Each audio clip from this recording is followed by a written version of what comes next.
देखो अपना आज का टॉपिक है एम्पियर्स सर्किटल लॉ। ये बोर्ड्स के लिए बहुत ही इम्पोर्टेंट है। तुम्हारा यहाँ से इसका स्टेटमेंट भी आता है और इसका एप्लीकेशन भी आता है। और ये है लगभग similar to the Gauss law जो कि हमने सीखा था इलेक्ट्रोस्टैटिक्स में। तो एक बार इसके बारे में बेसिक कुछ बातें करते हैं। तो मैंने लिखा है यहाँ पे फर्स्ट पॉइंट कि एम्पियर्स लॉ गिव्स एक और method to calculate magnetic field due to current distribution. Ampere circuital law एक और ऐसा मेथड है जिसका यूज करके हम लोग मैग्नेटिक फील्ड फाइंड कर सकते हैं due to a current distribution. वो आपका सर्कुलर वायर भी से भी आप कर सकते हो, एक स्ट्रेट वायर के चलते भी कर सकते हो, या आप जो हमने सोलेनॉइड फाइंड किया था सोलेनॉइड के चलते उसके चलते भी आप फील्ड फाइंड कर सकते हो। ओके। और एक लॉ जो हम लोग पहले सीख चुके हैं वो था अपना बायोट सेवेट लॉ। वो पहला लॉ था और ये है सेकेंड लॉ। उसके बाद मैंने जो सेकेंड पॉइंट लिखा है कि its usefulness is limited to certain symmetrical situations only. मतलब कि ये जो हम लोग एम्पियर्स लॉ का यूज करेंगे वो हम लोग सर्टेन सिमेट्रिकल केस के लिए यूज करेंगे। सिमेट्रिकल केस का मतलब ये हुआ कि मेरे करेंट के चलते मैग्नेटिक फील्ड जो आएगा वो होगा सिमेट्रिकल।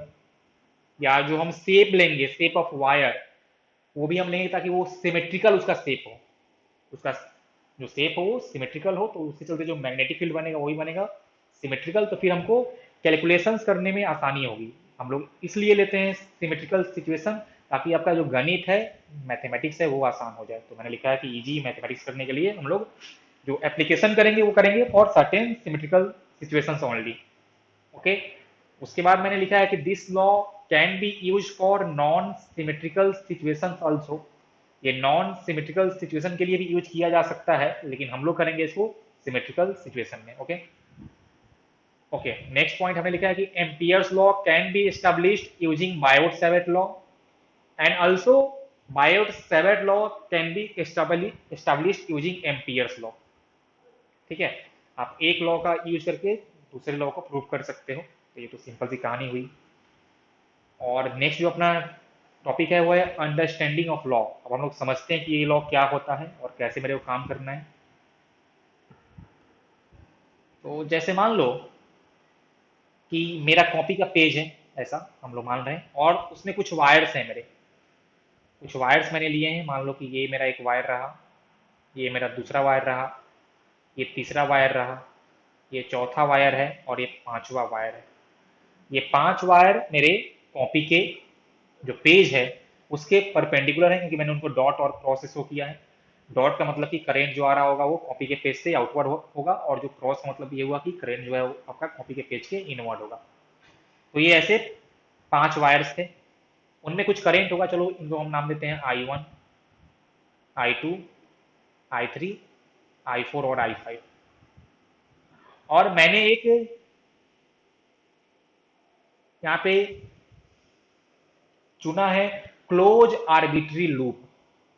मैंने यहाँ पे चुना है क्लोज आर्बिट्री लूप, या आप इसको बोल सकते हो क्लोज कर्व भी। ये मैंने अपने मन से चुन लिया है, एक क्लोज लूप है। ओके। और सबको यहाँ पे ये दिख रहा होगा कि इस लूप के अंदर तीन करंट आ रहा है, I1, I2 और I3, और दो करंट जो आपका है I4 और I5, ये इस लूप के बाहर में है। ठीक है। और इस लूप को हम लोग बोलते हैं एम्पेरियन लूप। इसका नाम है एम्पेरियन लूप। तो जब भी हम लोग एम्पियर्स लॉ यूज करेंगे तो हम लोग एक ऐसा लूप बनाएंगे, और इस लूप का हम लोग नाम देंगे एम्पेरियन लूप। और ये हम लोग लूप ऐसे चुनते हैं, इसका शेप हम लोग ऐसे चुनते हैं ताकि मेरा जो मैग्नेटिक फील्ड बने वो बने सिमेट्रिक, या मेरा जो कैलकुलेशन हो जाए वो हो जाए आसान। तो वो मैं तुमको सिखाऊंगा कि किस कौन से शेप का तुमको लेना है एम्पेरियन लूप। लेकिन फिलहाल तुम लोग ये जान के रखो कि हमको एक एक कंसिडर करना है। तो हमने एक ऐसा आर्बिट्री लूप फिलहाल माना है, और उस लूप के अंदर तीन करंट आ रहे थे और इस लूप के बाहर दो करंट आ रहे हैं। अब जो सेकेंड काम आपको करना है कि इस क्लोज लूप का आपको एक सेंस मानना है, सेंस ऑफ करेंट। अब वो जो सेंस ऑफ करंट आपका है वो आप क्लॉकवाइज ही मान सकते हो और आप एंटी क्लॉकवाइज ही मान सकते हो, ये आपके ऊपर डिपेंड करता है। मैंने इस पर्टिकुलर केस में इसका सेंस मान लिया है एंटी क्लॉकवाइज। मान लो कि इस क्लोज लूप का जो सेंस है वो है एंटी क्लॉकवाइज। अब तुम अपने राइट हैंड को इस करेंट के सेंस में कर्ल करो। तुम अपने राइट हैंड को इस करेंट के सेंस में कर्ल करो तो करेंट है एंटी क्लॉकवाइज, तो हम जब हमें राइट हैंड को कर्ल करेंगे तो मेरा थंब कहाँ करेगा point, thumb will point in the direction perpendicular to the plane of page and coming outward. तो आपको इस लूप का कोई एक सेंस अपने मन से मान लेना है, क्लॉकवाइज या एंटी क्लॉकवाइज। अब उस तरफ आपको राइट हैंड को कर्ल करना है, जैसा हमने किया था एक लूप के लिए करंट जो हम लोग मैग्नेटिक फील्ड का फाइंड कर रहे थे वो डायरेक्शन, तो वैसे ही आपको कर्ल करना है। तो thumb will give positive direction, तो यहाँ पे मेरा थंब पॉइंट कर रहा है इन अपवर्ड कमिंग आउटवर्ड, तो मतलब ये जो मेरा है, यहाँ मैं साइड में लिखता हूँ, दिस डायरेक्शन इज पॉजिटिव, तो इसके जस्ट जो अपोजिट होगा उसको हम लोग मान लेंगे negative direction, cross is negative. आप चाहो तो इससे जो हमने लूप का सेंस यहाँ पे माना है एंटी क्लॉकवाइज, तुम इसको क्लॉकवाइज ही मान सकते थे, फिर जो तुम्हारा क्रॉस वाला होता है वो होता है पॉजिटिव, फिर डॉट वाला होता है तुम्हारा नेगेटिव, अपने मन से हम लोग ऐसा मान सकते हैं।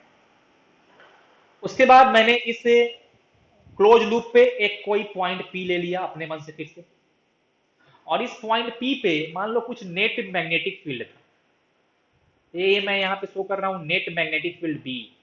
अब नेट मैग्नेटिक फील्ड का मतलब ये हुआ कि magnetic field due to all the currents I1 I2 I3 I4 I5 सभी के चलते, वो भले इस लूप के अंदर हो या इस लूप के बाहर हो, उन सबका मैग्नेटिक फील्ड वो बी था।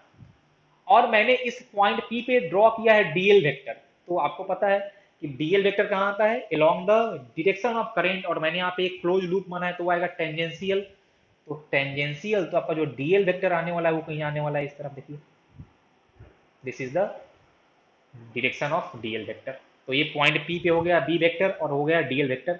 अब आप इनका फाइंड कर लो dot product B dot DL, तो मैंने इनका फाइंड कर लिया है बी डॉट डीएल, तो ये कुछ आएगा डॉट, हमने फाइंड किया है डॉट प्रोडक्ट। ओके, अब आपको इस क्लोज लूप के हर एक पॉइंट पे, आपको इस क्लोज लूप के हर एक पॉइंट पे घूमना है, और उस पॉइंट पे जो मैग्नेटिक फील्ड होगा और उसके डीएल वेक्टर के साथ डॉट आपको करना है प्रोडक्ट, और सबको ऐड करना है।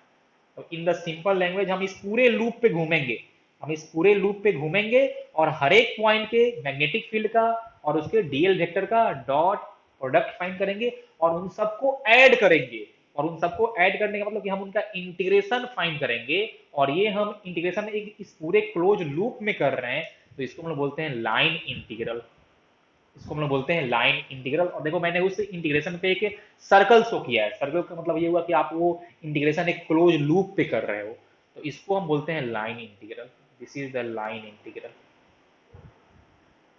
Okay, and according to Ampere's law this line integral is equal to mu naught times the total current enclosed by the loop. According to Ampere's law the line integral of B dot dl is equal to mu naught times the net current enclosed by the loop. अब देखो ध्यान से, मैंने जो right side में आई net है उसमें हमने लिया है कि वही करंट जो इस लूप के अंदर है, लेकिन लेफ्ट साइड में जो आपका मैग्नेटिक फील्ड है वो है magnetic field due to all the currents, अंदर बाहर सबके चलते, ये ऐसा हमने सेम केस किया था गॉस लॉ में भी, तो वैसा ही यहाँ पे भी हो रहा है। मैं फिर से बोलने जा रहा हूँ कि आपका जो राइट साइड में नेट करेंट है वो करेंट आपका है only inside the close loop, और जो आपका बी है लेफ्ट साइड में वो है कि magnetic field due to all the currents either outside और इनसाइड। समझ में आया? ओके, और इस पर्टिकुलर केस के लिए हम लोग जो लिखेंगे, देखिए मैं इसको और करता हूँ सिंप्लीफाई, तो यहाँ पे तुम्हारा आ जाएगा B dot D L equal to mu naught और आई नेट, और आई नेट क्या है कि net current inside the close loop. अब देखिए तो क्लोज लूप में कुछ करेंट आपका perpendicular to the page coming outward भी था और कुछ गोइंग इनवर्ड भी था, और मैंने पहले से साइन ले लिया है कि आपको आउटवर्ड वाले को मानना है पॉजिटिव और इनवर्ड वाले को मानना है नेगेटिव, मतलब कि नेट करंट कितना आने वाला है I2 minus I1 minus I3, so this is the value of net current। सो ऐसे हम लोग को एम्पियर्स सर्किटल लॉ यूज करना है। इसमें किसी को कोई तकलीफ हो तो पूछ लो। अब मैंने नेक्स्ट में इसका लिखा है स्टेटमेंट, तो लॉस कैसे मेरे को समझना है या क्या बोलना चाह रहा है वो समझ में आ गया। अब हम लोग देखते हैं इसका स्टेटमेंट, तो तुम्हारे अगर एग्जाम में आएगा तो तुमको स्टेटमेंट ही लिखना पड़ेगा। समझ सबको आ गया है कि क्या मीनिंग है उसका, अब एक बार हम देखते हैं कि कैसे इसको लिखेंगे। तो हमने लिखा है कि the Ampere's law states that the line integral of net magnetic field, मैं फिर से बोल रहा हूँ नेट मैग्नेटिक फील्ड है, हर एक करेंट पे चलते हैं अंदर बाहर सबके चलते हैं, तो line integral of net magnetic field B along a close curve, या आप उसको लूप बोल सकते हो, along a close loop is equal to mu naught times the total current enclosed by the curve. तो मैंने जो तुमको समझाया था वही मैंने यहाँ पे स्टेटमेंट लिखा है, तुम्हारे एग्जाम में तो तुम लोग ये लिखना है स्टेटमेंट, ओके। और इसको हम लोग इन मैथमेटिकल टर्म ऐसे लिखेंगे कि line integral of B dot D L over a close loop is equal to mu naught times the net current enclosed by the loop. मैंने फिर से यहाँ पे एक बार लिख दिया है कि B magnetic field due to all nearby currents inside and outside, but I net is only current inside the loop, okay. अब ये जो आपका एम्पियर सर्किटल लॉ हमने अभी आपको बताया, आप इसको नाम दे सकते हो इक्वेशन 1। एक्चुअल में ये हर एक केस के लिए वैलिड नहीं होता है, ये कुछ पर्टिकुलर कंडीशन में ही वैलिड है, और वो मैंने नीचे लिखा हुआ है। तो सब लोग इन सारी बातों को याद रखना कि Ampere's law in above form is valid only if electric field inside the loop is constant. अगर वो जो अपने एम्पेरियन लूप लिया है उसके अंदर या फिर उसके सरफेस पे अगर इलेक्ट्रिक फील्ड आपका कांस्टेंट था, तभी आप ये या तभी आप इस फॉर्म में एम्पियर्स लॉ को यूज कर पाओगे। अगर उसके अंदर उस एम्पेरियन लूप के अंदर या उसके सरफेस पे भी इलेक्ट्रिक फील्ड चेंज करने लगे तो फिर आपका ये फॉर्म वैलिड नहीं होगा। तो ये हम लोग को आगे स्टडी करना है कि अगर इलेक्ट्रिक फील्ड कांस्टेंट नहीं रहता है, चेंज करता है, फिर एम्पियर्स लॉ का क्या फॉर्म आता है। तो एक्चुअल में एक साइंटिस्ट थे मैक्सवेल, तो उन्होंने कुछ इसमें इंप्रूवमेंट किया था। तो अभी हम लोग को वो नहीं पढ़ना है, अभी जो मेरे को पढ़ना है वो इसी फॉर्म में पढ़ना है जो मैंने फॉर्म 1 तुमको लिख के दिया है। लेकिन इसका लिमिटेशन तुम लोग को पता होना चाहिए, क्योंकि कहीं कहीं तुम्हारा ये क्वेश्चन आ सकता है स्टेटमेंट में कि Ampere's law in form 1 is valid in all the cases, तो तुम्हारा स्टेटमेंट हो जाएगा wrong. It is valid only if electric field inside the loop is constant. तुम लोग इसको याद रखना। अब चलो मैं एक आसान सा क्वेश्चन लेता हूं फॉर बेसिक अंडरस्टैंडिंग कि तुम लोग को ये लॉ समझ में आया कि नहीं आया। तो जैसे मान लो कि मैं यहाँ पे लेता हूँ क्वेश्चन कि मेरे पास ये कोई एक आर्बिट्री लूप है और इसमें मैंने सेंस माना है करंट का क्लॉक वाइज, कोई तकलीफ की बात नहीं है। और यहाँ इसके आसपास दो करंट वायर थे, एक आपका इसके अंदर में है क्रॉस I1 और इसके बाहर में एक आपका डॉट है I2, ओके। और बोला है कि इस लूप के किसी एक पॉइंट P पे ये मेरा मैग्नेटिक फील्ड है और ये रहेगा इसके डीएल वेक्टर का ये डायरेक्शन, और integral line integral of B dot D L is equal to mu naught into I1, okay. ये तुमको यहाँ पे लिखा हुआ है क्वेश्चन के साथ साथ कि हमने जब इसका लाइन इंटीग्रल इस क्लोज लूप पे किया बी डॉट डी एल तो हमको मिल रहा है म्यू नॉट इंटू I1। देखो, और ये मिलना भी चाहिए क्योंकि I1 क्या है, I1 is the only current inside the close loop, तो बाहर वाला करंट हम लोग नहीं लेते हैं, तो हमने लिया म्यू नॉट इंटू I1। अब जो इसके अंदर एक और लिखा हुआ है स्टेटमेंट कि एक स्टूडेंट ने ये इक्वेशन देखा कि line integral of B dot D L equal to mu naught into I1, और उसने कहा कि ये जो लेफ्ट साइड में मैग्नेटिक फील्ड है, ये जो लेफ्ट साइड में मैग्नेटिक फील्ड है ये है only due to current I1। वो एक स्टूडेंट बोल रहा है कि लेफ्ट साइड का जो मैग्नेटिक फील्ड है वो है only due to current I1। तो अब तुम लोग बताओ कि उसका स्टेटमेंट ये सही है कि गलत है, बस तुम लोग इतना बताना है। बोलो तो। गलत है, उसका स्टेटमेंट रॉन्ग है, क्योंकि ये जो राइट साइड में तुम्हारा मैग्नेटिक फील्ड है वो है both due to I1 and I2। समझ में आ गया ना, ओके। चलो अब जो अपना नेक्स्ट टॉपिक है वहां पे हम लोग सीखेंगे एप्लीकेशन ऑफ एम्पियर्स लॉ। तो एक्चुअल में हम लोग जब एप्लीकेशन कर रहे होंगे तो जो सबसे पहला अपना एप्लीकेशन आएगा उसमें एक स्ट्रेट वायर आएगा और उसके चलते हम लोग मैग्नेटिक फील्ड फाइंड करेंगे। तो स्ट्रेट वायर के चलते हमने पहले भी फाइंड किया था यूजिंग बायोट सेवेट लॉ, लेकिन उसमें बहुत ही कॉम्प्लेक्स मैथमेटिक्स आया था। लेकिन तुम देखना कि एम्पियर्स लॉ का यूज करके हम लोग कितना आसानी से फाइंड कर लेंगे, तो इसका फायदा है एम्पियर्स लॉ का। इसके अलावा जैसे मान लो कि अगर मेरे क्वेश्चन में सिर्फ एक ही करंट कैरिंग वायर है, एक ही करंट कैरिंग वायर है, तो उस केस में ना हम लोग करंट का डायरेक्शन देख के उस लूप का सेंस मानते हैं। क्योंकि देखो, मेरा बात समझ में आया कि नहीं है, जब एक से ज्यादा करंट होता है तब हम लोग किसी एक को मान लेते हैं, किसी रैंडम या तो क्लॉकवाइज या तो एंटी क्लॉकवाइज। अब जब मेरे पास एक ही करंट है तो क्यों ना हम उस करंट के डायरेक्शन को देखते हुए उस लूप का सेंस माने। मतलब मेरा कहने का मतलब ये हुआ कि अगर करंट आपका हो जाए perpendicular to the page and coming outward, तब तुम सेंस मान लेना एंटी क्लॉकवाइज, क्योंकि एंटी क्लॉकवाइज सेंस मान के जब हम अपने राइट हैंड को घुमाएंगे तो पॉजिटिव कहाँ आएगा, पॉजिटिव आएगा आउटवर्ड में, और जो मेरा करंट था वो भी आउटवर्ड में ही था, तो इसलिए हम लोग उस करंट को पॉजिटिव मान के काम कर सकते हैं। अगर तुम्हारा करंट रहे perpendicular to the page going inward, तब तुम उसका सेंस मान लेना ये आपका क्लॉकवाइज। समझ में आया ना हम क्या बोले? ये तब करना जब तुम्हारा सिर्फ एक करंट कैरिंग वायर है, अगर एक से ज्यादा हो तो फिर तुम कुछ भी रैंडम मान सकते हैं। समझ में आया कि नहीं आया, बोलो जल्दी से। चलो तो अपना नेक्स्ट टॉपिक है application of ampere circuit law, और ये भी तुम्हारा जितना भी हम लोग इसका एप्लीकेशन सीखेंगे वो बोर्ड्स के लिए इंपॉर्टेंट है। बोर्ड्स के अलावा तुम्हारा कंपटीटिव एग्जाम के लिए भी है इंपॉर्टेंट, लेकिन बोर्ड से यहाँ से कुछ बोर्ड में यहाँ से क्वेश्चन आता है एप्लीकेशन। तो सबसे पहला जो हमने लिया है एप्लीकेशन वो है magnetic field due to a long या फिर इनफाइनाइट स्ट्रेट वायर। एक्चुअल में हम लोग एम्पियर्स लॉ का यूज करके फाइंड करेंगे magnetic field due to a infinite wire. क्यों हम लोग इनफाइनाइट का ही फाइंड कर रहे हैं वो मैं तुमको बाद में बताऊंगा, तब तक तुम लोग सोच सकते हो कि हमने क्यों फाइनाइट वायर नहीं लिया है। तुम लोग अपने मन में सोचते रहना, इसका आंसर मैं तुमको लास्ट में बताऊंगा। ओके चलो अच्छी बात है। तो मैंने यहाँ पे लिखा है कि consider a long straight wire carrying current I, full stop, we wish to find magnetic field at point P, okay, and perpendicular distance of point P from the wire is D. जो सबको point P दिख रहा है और इस point P का perpendicular distance इस wire से डी है आपका।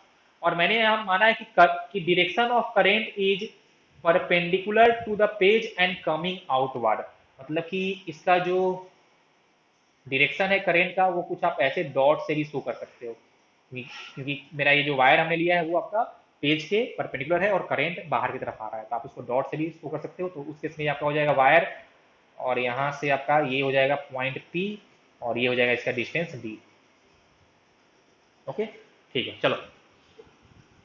अब मेरा तुम लोग से एक सवाल है कि क्या तुमको मैग्नेटिक फील्ड लाइंस का कुछ बेसिक आइडिया है क्या? क्लास 10 में शायद था कि magnetic field lines due to a straight wire. अगर तुम लोग को आइडिया नहीं है तो तुम लोग सुन लो एक मिनट के लिए कि magnetic field lines due to a straight current carrying wire is concentric circles, या बोलो आर कंसेंट्रिक सर्कल्स। जैसा कि मैंने आपको बताया था इलेक्ट्रिक फील्ड लाइंस, वैसे ही मैग्नेटिक फील्ड का भी अपने लाइंस होते हैं। Okay, and for straight wire this lines are concentric circles. कैसे होते हैं? कंसेंट्रिक सर्कल्स होते हैं।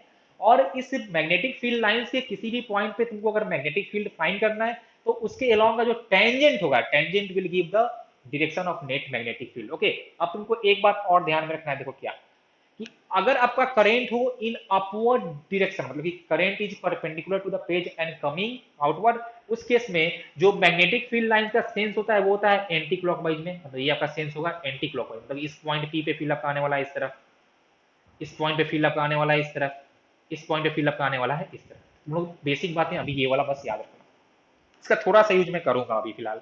ओके, तो मेरे पास ये एक long straight current carrying wire है जिसमें करंट आई था, पॉइंट पी पे हमको मैग्नेटिक फील्ड फाइंड करना है यूजिंग एम्पियर्स लॉ।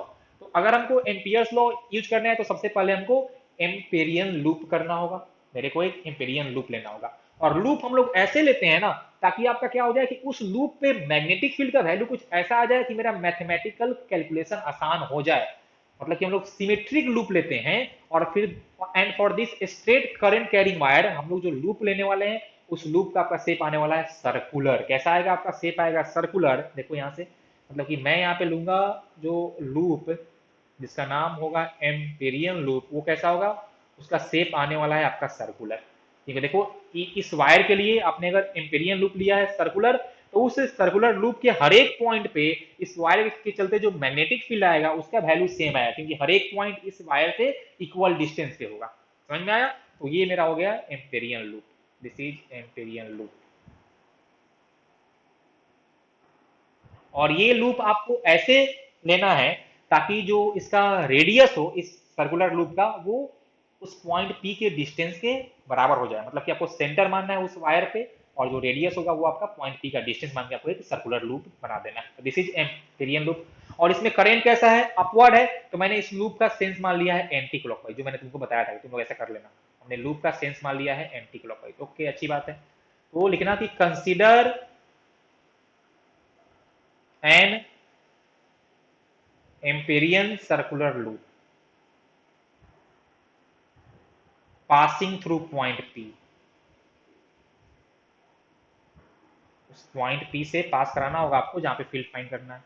ओके, अब लिखो due to symmetry magnetic field at each point of loop is same, और मैंने उसको नाम दे दिया है बी।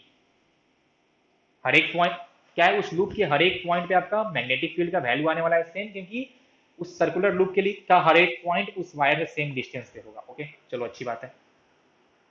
अब एक बात और, हमने तुमको अभी बताया था कि एक स्ट्रेट करंट कैरिंग वायर के चलते जो फील्ड लाइंस आता है वो भी आता है सर्कुलर, वो भी आता है सर्कुलर, मतलब इस वायर का जो फील्ड लाइन बन रहा होगा वो भी बन रहा होगा circular.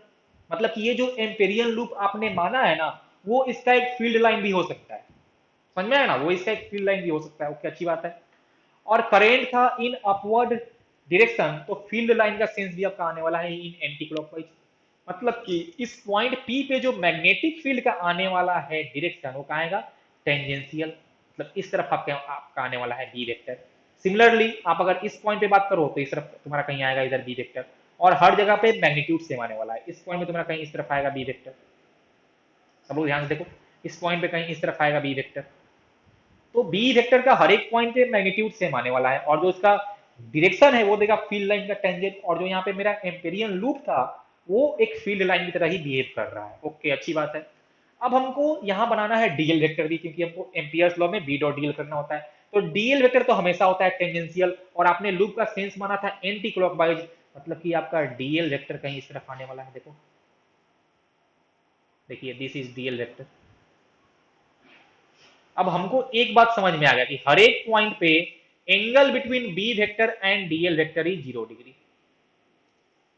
Eight each point on the Amperian loop, at each point angle between B vector and DL vector is 0 degree. हर एक पॉइंट पे एंगल आ रहा है 0 डिग्री, और magnitude of magnetic field constant है। ओके, अच्छी बात है। अब हम लोग करेंगे use Ampere's circuit law. Okay, तो क्या होता है, integration of B dot D L equal to mu naught into I net. Okay, चलो अच्छी बात है। अब हमको यहाँ पे एक बात पता है कि angle between B and D L is 0, तो आप इसको ऐसे भी लिख सकते हो कि B D L cos 0 degree equal to mu naught into I net. अब हमको एक बात और पता है कि उस पूरे लूप के लिए मैग्नेटिक फील्ड का मैग्नीट्यूड कांस्टेंट है, तो हम लोग बी को बाहर कर सकते हैं इंटीग्रेशन से, और कॉस 0 आपका हो जाएगा 1, मतलब अंदर में बचेगा only DL, integration of DL, और ये आपका हो जाएगा mu naught into I net. अब देखो, इंटीग्रेशन ऑफ डीएल मतलब कि आपने जो वो एम्पेरियन लूप माना था उसके लेंथ का इंटीग्रेशन, मतलब सिंपल क्या आ जाएगा कि उस पूरे एम्पेरियन लूप का लेंथ कितना है, और आपका जो एम्पेरियन लूप था वो एक सर्कल था, तो उसका लेंथ कितना आ जाएगा 2 पाई आर, और जो आर था वो आपका हो जाएगा डी, मतलब कि हम लिखेंगे कि इसका length is equal to 2 pi D, and this is equal to mu naught into I net, and I net is nothing but current in the wire, mu naught into I। देखो यहाँ से B क्या आ गया, यहाँ से B आपका आ गया है mu naught I by 2 pi D। This is the expression of magnetic field due to long current carrying straight wire. और तुम लोग को अगर याद हो तो इनफाइनाइट वायर या फिर लॉन्ग वायर के चलते ऐसा ही आया था एक्सप्रेशन, जब हमने बायोट सेवेट लॉ से फाइंड किया था। अगर तुमको याद नहीं हो तो मैं तुमको याद दिलाता हूँ कि वहां पे आया था mu naught by 4 pi 2 I/D, तो तुम इसको सिंप्लीफाई करोगे mu naught by 2 pi I/D ही आ जाएगा। देखो वही यहाँ पे आया हुआ है, तो इससे ये फाइंड करना आसान था। इसमें किसी को कोई तकलीफ हो तो अभी पूछ लो। मैंने तुमको पहले क्लास में ही बताया था कि direction of DL vector is along the direction of current, वो मैंने तुमको कहा था in the case of Biot caveat law. हाँ, और इस केस में सुनो, और इस केस में हमने जब लिया है एम्पिरियन लूप, तो इस केस में अगर आपका लूप सर्कुलर था तो उसके टेंजेंट के अलोंग आएगा। अब आपका जो टेंजेंट है वो भी आपका हो सकता है इन टू डिरेक्शन, या तो फॉरवर्ड या तो बैकवर्ड, तो वो आपको बताएगा जो लूप का सेंस होगा। तो देखो यहाँ पे लूप का सेंस मेरा कैसा था, वो था एंटी क्लॉकवाइज, मतलब कि आपका डीएल वेक्टर आने वाला है इन इन इन फॉरवर्ड डायरेक्शन। समझा? नहीं समझा? जैसे देखो, मान लो कि ये मेरा लूप है, ये मेरा लूप का सेंस था एंटी क्लॉकवाइज, तो इस पॉइंट पी पे डीएल वेक्टर क्या होगा, अलोंग द टेंजेंट, तो टेंजेंट आपका इस तरफ भी हो सकता है या नीचे की तरफ भी हो सकता है। तो मेरा सेंस कैसा था, सेंस था एंटी क्लॉकवाइज, तो हमने नीचे वाला नहीं लिया, हमने लिया है ऊपर वाला। अगर यही तुम्हारा सेंस होता क्लॉकवाइज तब लेते डीएल वेक्टर नीचे की तरफ। हाँ, ठीक है।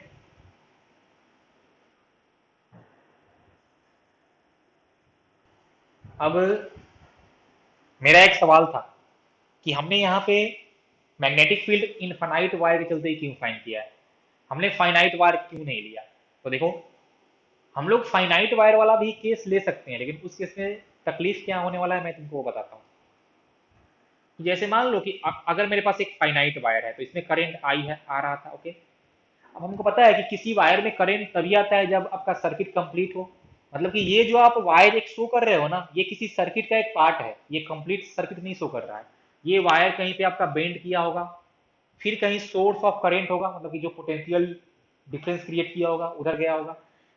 सिमिलरली आपका जो ये जो वायर था कहीं इस तरफ से भी करंट आया होगा, देखिए। मतलब कि ये जो आपका सिंगल वायर जो आपने शो किया था क्वेश्चन में, वो आपका कंप्लीट सर्किट शो ही नहीं कर रहा है। अब अगर आप फाइनाइट वायर लोगे तो आपको कुछ ऐसा शो करना होगा कि मेरा जो सर्किट है तो कुछ ऐसा रहा होगा, मतलब कि इस वायर के नियर बाई में और कुछ वायर्स थे, इस वायर के नियर बाई में कुछ और वायर्स थे। और जब तुम ये फॉर्मूला यूज करोगे integration of B dot D L, तो यहाँ पे ये जो बी आएगा वो ड्यू टू ऑल वायर्स आ जाएगा। लेकिन तुमको क्या फाइंड करना है, तुमको फाइंड करना है only due to this wire. लेकिन हमको पता है कि ये जो तुम्हारा बी आता है लेफ्ट साइड में वो होता है magnetic field due to all the wires. तो जब तुम्हारा वायर फाइनाइट होगा तो ये जो तुम्हारा सर्किट कहीं ना कहीं इस तरफ से आया होगा और इस तरफ गया होगा, तो वहां पे मैग्नेटिक फील्ड तुम्हारा हर एक वायर के चलते आ जाएगा, सबका मिला के आने वाला है, ओके। या तुम्हारा आएगा in the case of finite wire.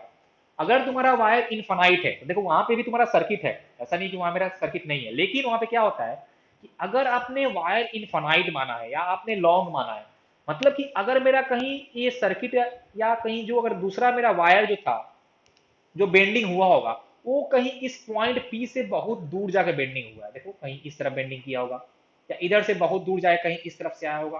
तो अगर ये मेरा वायर लॉन्ग था, इनफाइनाइट था, तो उस केस में जहां वायर मेरा घूम रहा था उसका डिस्टेंस इस पॉइंट पी से बहुत दूर होगा। तो फिर आप इन वायर के चलते का मैग्नेटिक फील्ड को आप नेग्लेक्ट कर सकते हो। तो उस केस में जो इस पॉइंट पी पे मैग्नेटिक फील्ड आएगा वो सिर्फ इस वायर के चलते ही आएगा। तो फिर आपका बी डॉट डीएल से सिर्फ इसका मैग्नेटिक फील्ड मिल जाएगा। अभी तुम लोग को ये समझ में आया ना हमने क्यों फाइनाइट वायर नहीं लिया था, बोलो। हाँ, अब कितना लोग का ये होता है कि बस वो लोग सीख लेता है कि इनफाइनाइट वायर का ही लेना है, क्यों लेना है वो उनको समझ में नहीं आता है। तो तुम लोग बस इसको याद रखना कि हम लोग क्यों फाइनाइट वायर नहीं लिए, हम लोग इनफाइनाइट क्यों लेते हैं, ताकि मेरा कैलकुलेशन आसान हो जाए। हाँ बिल्कुल बिल्कुल, Ampere's law is similar to Gaussian surface, बस वहां था कि हम लोग वहां पे करते थे सरफेस इंटीग्रल, यहाँ पे हम करते हैं लाइन इंटीग्रल। वहां पे चार्ज आता था, यहाँ पे करंट आता, और वहां पे हम लोग सेंस नहीं मानते थे, वहां पे मेरा आता था only direction of area vector, लेकिन लगभग सिमिलर है उससे। कौन गॉस लॉ? देखो अपना नेक्स्ट टॉपिक है कि magnetic field inside and outside a long cylindrical current carrying wire. Actual में टॉपिक नहीं, एक मैंने क्वेश्चन लिया है और एम्पियर्स लॉ का यूज करके हम लोग ये क्वेश्चन आसानी से सॉल्व कर सकते हैं। देखो, तो इससे पहले जो हमने वायर लिया था ना वो आपका थिन वायर था, बहुत ही पतला वायर था। इस बार जो मैंने लिया है वो मेरा वायर हम बोल रहे हैं कि एक सिलेंडर टाइप का है, एक सिलेंडर शेप का है, और उसका रेडियस आर है सिलेंडर का। तब आपको बताना है कि उस सिलेंडर के अंदर किसी पॉइंट पी पे कितना होगा मैग्नेटिक फील्ड, और उस सिलेंडर के बाहर कितना होने वाला है मैग्नेटिक फील्ड। तो जैसे हमने फाइंड किया था, सबको अगर याद हो गॉस लॉ में इलेक्ट्रिक फील्ड, वैसे ही हम लोग यहाँ भी करेंगे, मैग्नेटिक फील्ड फाइंड करेंगे, ओके। बस यहाँ पे हमको एम्पियर्स का लॉ यूज करना है, सर्किटल लॉ यूज करना है, कितना अंतर आ रहा है। अब मेरे को एक इंफॉर्मेशन ये दिया हुआ है कि इस जो आप जो सिलेंडर ले रहे हो ना, उसमें जो करंट डिस्ट्रीब्यूटेड है वो उसके क्रॉस सेक्शनल एरिया में यूनिफॉर्मली डिस्ट्रीब्यूटेड है। जो मैंने पहला केस लिया था स्ट्रेट इनफाइनाइट वायर, वहां पे आपका करंट उसके लेंथ के अलोंग हुआ था डिस्ट्रीब्यूट, थीन वायर था, बहुत थीन वायर था। यहाँ पे आप इसको एक सिलेंडर मान सकते हो और उसमें जो करंट है वो उसके एरिया में, क्रॉस सेक्शनल एरिया में डिस्ट्रीब्यूटेड है। तो ये आपका की पॉइंट हुआ क्वेश्चन सॉल्व करने के लिए। चलो एक बार इसको हम लोग सॉल्व करने के लिए प्रोसीड करते हैं। और एक बात और कि आपका ये जो दिया हुआ है क्वेश्चन में लॉन्ग सिलिंड्रिकल वायर था, तो लॉन्ग क्यों ले रहे हैं फिर तुमको समझ में आ गया होगा। ओके, तो मैंने यहाँ पे लिया है लॉन्ग सिलिंड्रिकल वायर, ये देखिए। और ये मैं जो डॉट लाइन से शो कर रहा हूँ इसका axis, this is the axis of the cylinder. और ये जो आपका सिलेंडर था वो लॉन्ग था, तो बहुत दूर तक आपका फैला होगा, ऐसा देख लो आप लोग। ओके, और इसमें करंट कितना है, इसमें करंट आपका आई है। और मान लेते हैं कि इसमें जो करंट था वो था इन अपवर्ड डायरेक्शन। ठीक है, तो सबसे पहले हम लोग फाइंड कर रहे हैं field at inside point, magnetic field at any point inside the this cylinder. तो मान लीजिए कि हमको इस पॉइंट पी पे फाइंड करना है, और इस पॉइंट पी का distance from the axis is x. इस पॉइंट पी का डिस्टेंस एक्सिस से एक्स है। Distance of point P from the axis of cylinder is x. घबराना नहीं है, आराम आराम से काम करना है स्टेप वाइज। तो हमने पॉइंट पी देख लिया। अब नेक्स्ट स्टेप क्या है, आपको एम्पेरियन लूप चुनना है। तो देखो मेरा सजेशन मान लो, इस केस में भी तुम लोग एम्पेरियन लूप सर्कुलर ही मानो। तुम किसी और शेप का भी मान सकते हो, तुम रेक्टेंगुलर मान सकते हो, तुम किसी और शेप का भी मान सकते हो, लेकिन फिर उससे मेरे को सिमेट्रिक फील्ड नहीं मिलेगा। तो सिमेट्रिक फील्ड के लिए कैलकुलेशन को आसान करने के लिए हम लोग यहाँ पे लूप मानेंगे सर्कुलर। तो ये तुम एक दो बात आप तुमको बस इसको ध्यान रख लेना। ओके, तो मैंने यहाँ पे माना एक सर्कुलर एम्पेरियन लूप। देखिए this is the circular Amperian loop. अब फिर से क्या हो जाएगा कि ड्यू टू सिमेट्री हर एक पॉइंट पे आपका जो मैग्नेटिक फील्ड आएगा उसका वैल्यू सेम आने वाला है, और उस फील्ड का डायरेक्शन फिर से आएगा tangential, similar to a thin wire. ये जो जो आप थीन वायर लेते हो ना, वो भी आपका एक सिलेंडर टाइप का ही होता है, लेकिन वो बहुत पतला होता है, उसमें करंट आपका लेंथ के अलॉन्ग होता है। यहाँ पे थोड़ा सा ये इसका जो करंट है वो क्रॉस सेक्शनल एरिया में है डिस्ट्रीब्यूटेड, लेकिन काम हम लोग लगभग वैसा ही करेंगे। ओके, तो मान लीजिए कि मैग्नेटिक फील्ड जो आपका है वो इस पॉइंट पी पे कहीं बी था वैल्यू इसका। ओके, और हर पॉइंट पे इस एम्पेरियन लूप के हर पॉइंट पे ही आपका मैग्नेटिक फील्ड सेम ही आएगा, बी आएगा, और उसका डायरेक्शन आपका आने वाला है टेंजेंशियल। देखो ऐसा मैंने लिखा है, सिमिलर टू स्ट्रेट वायर। यहां तक कहानी सिमिलर आ रहा है स्ट्रेट वायर के चलते। ओके, अभी इस सिलेंडर में करेंट था इन अपवर्ड डायरेक्शन, तो जो लूप का सेंस होगा वो हम मानेंगे एंटी क्लॉकवाइज। तो मैंने इसका सेंस मान लिया है एंटी क्लॉकवाइज, जो कि अच्छी बात है। तो डीएल वेक्टर कहाँ आएगा, हमेशा टेंजेंशियल आएगा, और देखो वो भी तुम्हारा आएगा along the direction of magnetic field. मतलब फिर से यहाँ तक कहानी आया है similar to the straight wire, कि हर एक पॉइंट पे उस एम्पेरियन लूप पे मैग्नेटिक फील्ड का मैग्नीट्यूड सेम आएगा, and angle between B vector and DL vector is 0 degree. यहाँ तक सब सेम है। अब चलो करते हैं यूज एम्पियर्स लॉ। तो हो जाएगा integration of B dot D L equal to mu naught into I net. Okay, अब इसको हम करेंगे सिंप्लीफाई। तो देखो ये क्या आएगा, ये आपका आ जाएगा B D L cos 0 degree equal to mu naught into I net. Cos 0 1 हो जाएगा, और बी तो यूनिफॉर्म था पूरे लूप के लिए, तो इंटीग्रेशन से बाहर, integration of D L equal to mu naught into I net. अब इंटीग्रेशन ऑफ डी एल मतलब कि लेंथ ऑफ द लूप, तो आपका फिर से हो जाएगा 2 pi x B into 2 pi x. देखो क्योंकि वो तो आपका सर्कुलर लूप ही था, तो B into 2 pi X equal to mu naught into, अब हम लोग फाइंड करते हैं आई नेट। अब मेरा सवाल सबके लिए ये है, सुनो सब लोग, कि यहाँ पे आई नेट क्या है, कि net current enclose by the Amperian loop. अब क्या यहाँ पे नेट करेंट का वैल्यू आई होगा या कुछ और होने वाला है, सब लोग सोच बताओ तो। यहाँ पे नेट करेंट का वैल्यू आई आने वाला है या आई से कम आने वाला है, बताओ तो, सोचो। यहाँ पे नेट करंट का वैल्यू तुम्हारा आई नहीं आएगा, क्यों? क्योंकि यहाँ पे जो मेरा करंट बोला था क्वेश्चन में कि वो उससे क्रॉस सेक्शन में डिस्ट्रीब्यूटेड है। क्रॉस सेक्शन का मतलब क्या हुआ कि तुम उस सिलेंडर को ऊपर से देखो तो उसके पूरे सर्कुलर एरिया में तुम्हारा करंट डिस्ट्रीब्यूटेड है। इसका मतलब ये हुआ कि अगर उस सिलेंडर का रेडियस आर था, देखो अगर उस सिलेंडर का रेडियस आर था तो इस पूरे पाई आर स्क्वायर एरिया में करंट आई है। इस पूरे पाई आर स्क्वायर एरिया से करंट आई था, लेकिन ये जो मेरा एम्पेरियन लूप बना है उसमें आपका एरिया पाई आर स्क्वायर नहीं है, उससे कम एरिया है और वो आपका एरिया है पाई एक्स स्क्वायर।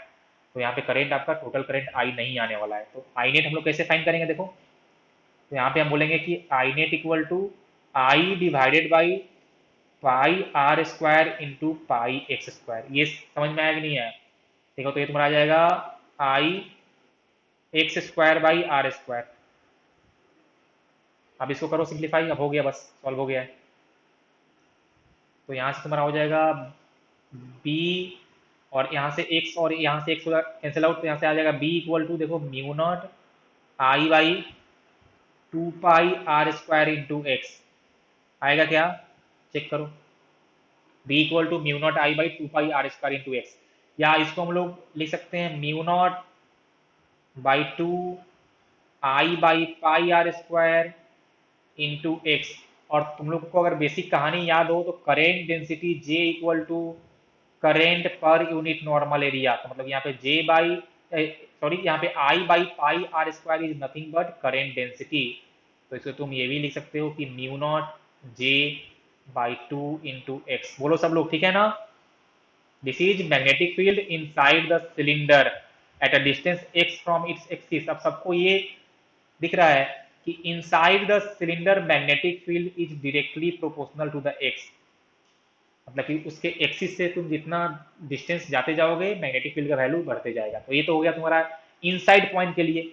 ओके, अब मान लो कि तुमको अगर फाइंड करना हो सरफेस पे, तो एट सरफेस ऑफ सिलेंडर, तो जब सरफेस से फाइंड करना हो तो क्या हो जाएगा, put value of X equal to R, यही ना, क्योंकि उसके एक्सिस से हो जाएगा डिस्टेंस इक्वल टू आर।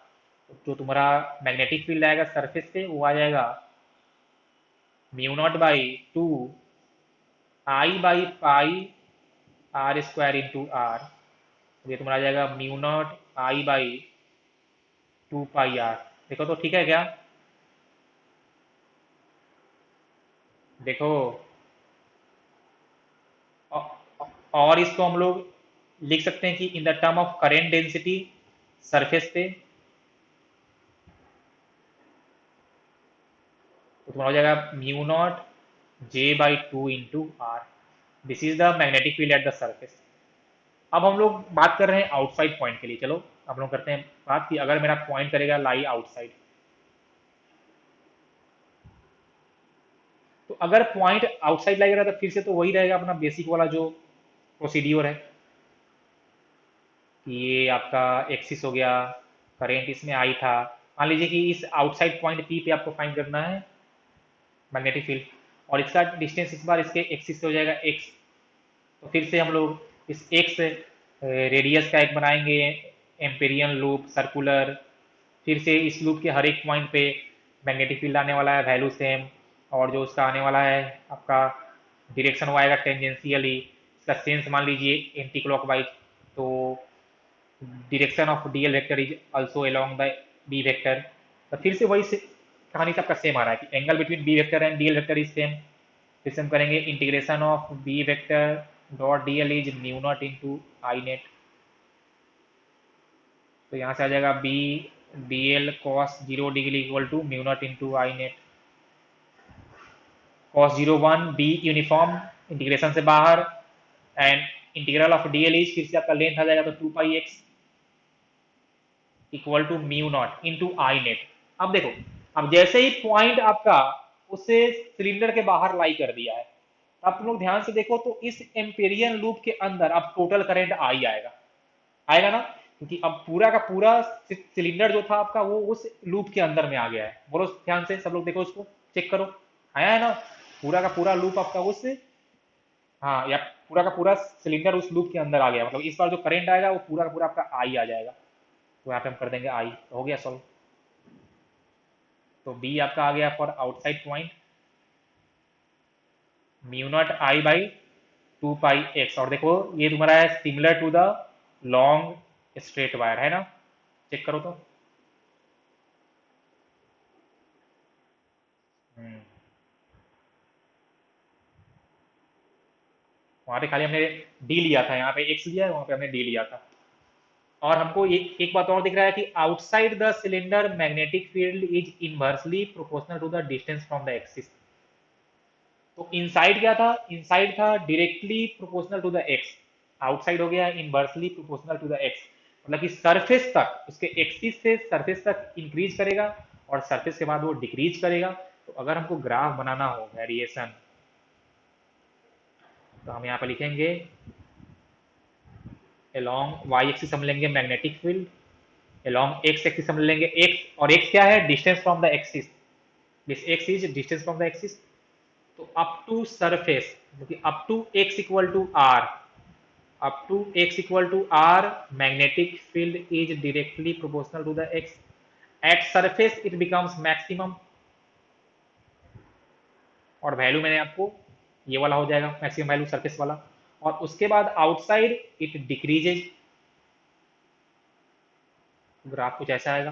तो b outside is inversely proportional to the x. So this is the complete study of a magnetic field due to a long cylinder. समझ में आया कि नहीं है? बोलो जल्दी से। ओके।